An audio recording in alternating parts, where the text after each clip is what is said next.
ایک نوجوان جو بڑا پریشان حال رہتا تھا، وہ ایک بزرگ کے پاس گیا تو بزرگ نے کہا کہ 3 نصیحتیں ہیں، اگر یہ 3 باتیں 3 نصیحتیں تم یاد رکھ لو اور زندگی کے کسی موڑ پر بھی ان کو نہ بھولو تو تم کبھی بھی ایک تو پریشان نہیں ہوگے، اور دوسرا تمہاری زندگی حسین گزرے گی، اور تیسرا تم کبھی بھی ناکام نہیں ہوگے۔ تو وہ نوجوان بڑا خوش ہوا، اس نے کہا کہ بابا جی ضرور بتائیں کہ وہ 3 نصیحتیں کون سی ہیں، اور میں ہر صورت ان کو اپنے پلو میں باندھ کے رکھوں گا، کبھی بھی ان کو نہیں بھلاؤں گا۔ تو بزرگ نے وہ 3 نصیحتیں کیں، وہ تینوں نصیحتیں آج کے اس ویڈیو سیشن میں آپ کے سامنے رکھ رہا ہوں۔ سب سے پہلی نصیحت اس بزرگ نے کی، بزرگ نے کہا کہ موت کو کبھی نہیں بھولنا، موت کو ہمیشہ یاد رکھنا ہے۔ وہ جس طرح ایک حدیث کے مفہوم کے مطابق لذتوں کو ختم کرنے والی موت کو ہمیشہ یاد رکھنا چاہیے۔ اب لذتوں کو ختم کرنے، اب ہمیشہ ہوتا یہ ہے کہ جب ہم بڑے بڑے مقاصد سیٹ کرتے ہیں یا بڑے خواب دیکھتے ہیں تو پلاننگ تو ہم کرتے ہیں، لیکن اس پلان کے اندر ہم موت کو شامل نہیں کرتے۔ موت کسی بھی وقت کسی ہی بھی لمحے آ سکتی،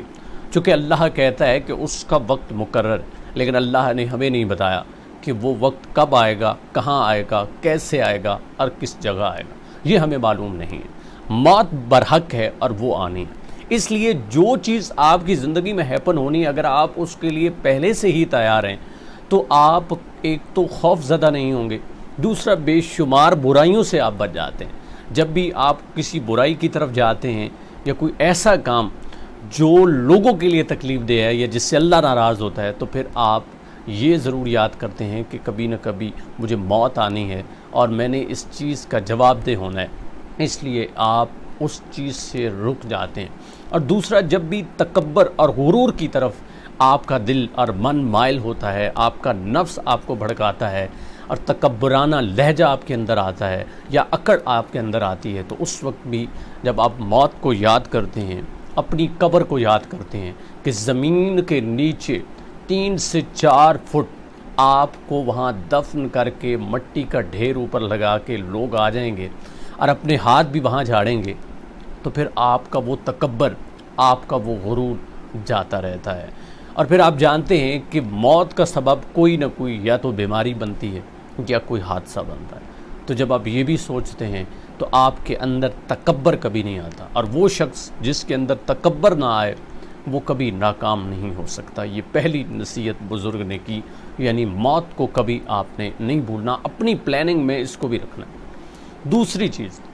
دوسری چیز بزرگ نے نوجوان سے کہا کہ بیٹا کبھی بھی صبر کا دامن اپنے ہاتھ سے مت جانے دینا، ہمیشہ صبر کرنا۔ زندگی کے بہت سارے مسئلے تمہارے سامنے آئیں گے، بہت بار ایسا ہوگا کہ تمہیں لگے گا کہ میری زندگی ختم ہو چکی ہے، مجھے اپنے آپ کو ختم کر لینا چاہیے، یا تم دعا کرو گے کہ موت آ جائے۔ اب دیکھیں نا، پہلی جو نصیحت کی وہ تھی ہی کہ موت کو یاد کرو، لیکن موت کی خواہش کرنا اور چیز ہے۔ یہاں صبر کرنے سے مراد یہ بھی ہے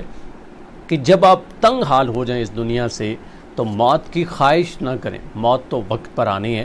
آپ مایوس نہیں ہوتے، جس طرح قرآن میں اللہ کہتا بھی ہے کہ مایوسی بہت بڑا گناہ ہے، اس لیے مایوسی سے بچنے کے لیے صبر کرنا ہے۔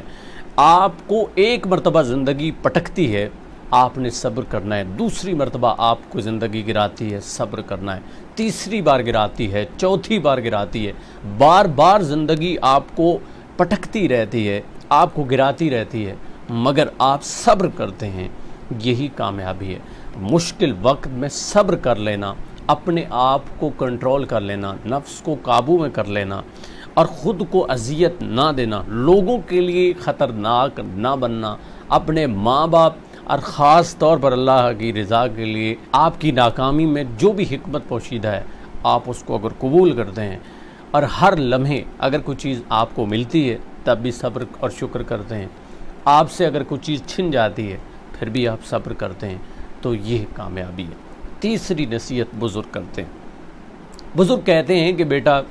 موت کو بھی تم نے یاد رکھ لیا، صبر بھی تم نے کر لیا، اب ایک اور چیز کبھی تم نے نہیں بھولنی، اور وہ یہ ہے کہ کبھی رکنا نہیں،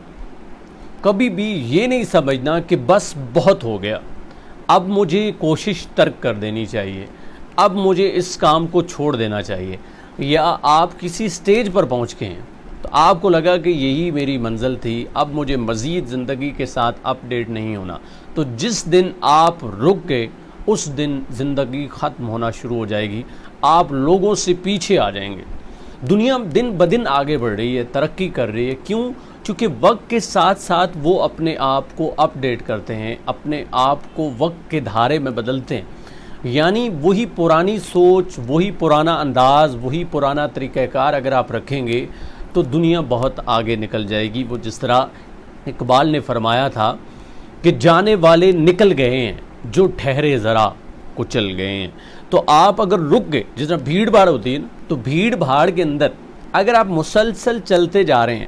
جس بھیڑ سے لوگ چل رہے ہیں آپ بھی اسی رفتار سے اگر چل رہے ہیں یا اس سے تیزی سے چل رہے ہیں تو آپ آگے نکل جائیں گے۔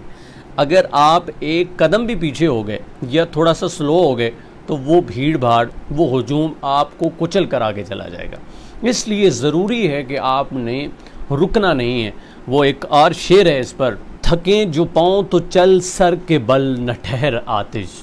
تھکیں جو پاؤں تو چل سر کے بل نہ ٹھہر آتش، گلے مراد منزل میں خار راہ میں ہے۔ تو آپ کو خار اور کانٹے رستے میں ملیں گے۔ یہاں آتش کہتا ہے کہ اپنی منزل پر نظر رکھو، یہ جو رستے کے کانٹے ہیں ان سے ٹکرا کے اگر چھلنی بھی ہو جاتے ہو، زخمی بھی ہو جاتے ہو، اگر پاؤں اتنے زخمی ہو گئے ہیں کہ تمہیں الٹا یعنی سر کے بل چلنا پڑ رہا ہے، بے شمار مشکلات کے ساتھ بھی چلنا پڑ رہا ہے، زخمی حالت میں بھی چلنا پڑ رہا ہے، بعض اوقات وہ زخم جسمانی ہوگا، بعض اوقات وہ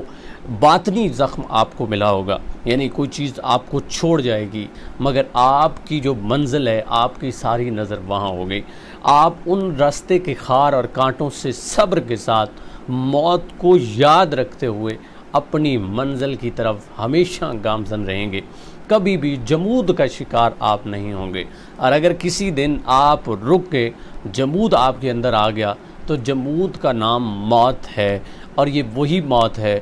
جو آپ اس دنیا میں موت سے قبل خواہش کر بیٹھے یا اپنے آپ کو مار لیا۔ تو ایک تو اللہ آپ سے ناراض، دوسرا دنیا کے لیے بھی آپ ایک بوجھ ثابت ہوں گے۔ لیکن اگر آپ اس دنیا میں اپنا سب کچھ دیتے ہیں، خود کو وقت کے ساتھ ساتھ اپ ڈیٹ کرتے ہیں، جس شعبے میں بھی آپ ہیں، آپ کو چاہیے کہ اگر آپ نے کچھ سیکھ لیا ہے تو یہ ضرور سمجھ لیں کہ یہ انف نہیں ہے۔ جو بندہ یہ کہتا ہے کہ میں عقل کل ہوں، میں نے سب کچھ سیکھ لیا ہے، میرا خیال ہے اس دنیا میں سب سے نالائق بندہ وہ ہے۔ ہمیشہ گنجائش باقی رہتی ہے۔ اگر آپ ایک چیز سیکھتے ہیں تو اس کے اندر 10 چیزیں اور آپ کو ملتی ہیں جن کے بارے میں آپ کو معلومات نہیں ہوتی، پھر آپ وہ سیکھتے ہیں۔ پھر آپ یہ دیکھتے ہیں کہ دیکھیں وقت بدل رہا ہے، اس دنیا کی اسٹریٹجی یا اس دنیا کا جو طریقہ کار ہے وہ بدل رہا ہے، تو پھر آپ کو دنیا کے ساتھ چلنے کے لیے اس حساب سے محنت کرنی پڑتی ہے، اسٹرگل کرنا پڑتی ہے۔ یا آپ دنیا سے آگے چلتے ہیں یا اس کے ساتھ چلتے ہیں تو آپ کامیاب ہیں، لیکن پیچھے رہ گئے تو بہت پیچھے رہ جائیں گے۔ اور یوں آپ کی زندگی میں وہ جو آپ نے خواب دیکھا تھا، وہ جو آپ کا مقصد تھا، جس کو آپ نے مقصد عظیم یا مقصد حیات کہا تھا، پھر آپ اس میں ناکام ہو جائیں گے۔ تو امید ہے کہ یہ جو بزرگ رہنما نے 3 نصیحتیں کی ہیں، اس کو آپ بھی یاد رکھیں گے اور اپنی زندگی میں ہمیشہ اپنے پلو کے ساتھ ان کو باندھ کر رکھیں گے۔ جزاک اللہ۔